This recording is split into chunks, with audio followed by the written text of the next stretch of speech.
Hello everyone, my name is Orko Ghosh and my ID is 1090, and this is my assignment for Indian society and culture, where we will show you 5 pictures which represent our Indian society and culture, and I have made this assignment with my friend Anirban Das.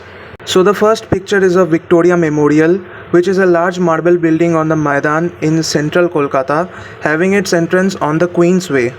It was built between 1906 and 1921 by the Government of India. It is dedicated to the memory of Victoria, Empress of India from 1876 to 1901. Victoria Memorial is a magnificent monument that is an integral part of Kolkata's rich cultural heritage.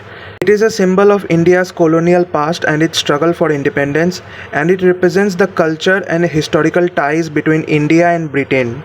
Throughout India's history, religion has been an important part of the country's society and culture. Hinduism is an ancient religion with the largest religious grouping in India, composing 79.8% of the population. For example, we have our second picture, Dakshineshwar Kali Temple or Dakshineshwar Kalibari, which is situated on the eastern bank of the Hooghly River.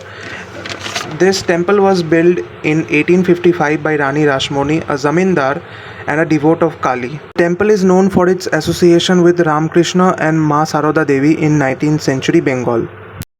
Hello, my name is Anirban Das and my ID number is 1153. In order to tell about Indian culture, I can say about the Indian Coffee House.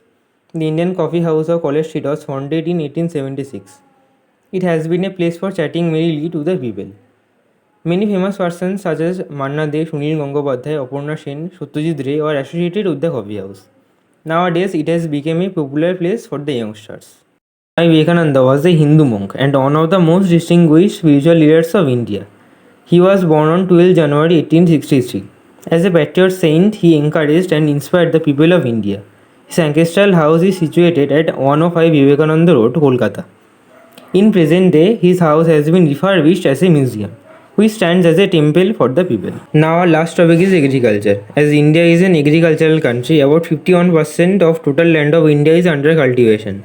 There are different types of crops are cultivated in India, such as rice, wheat, jute, maize, etc. And among all of them, rice is one of the major crops of India. And it is considered as the principal crop of West Bengal. So thanks for watching and staying with us.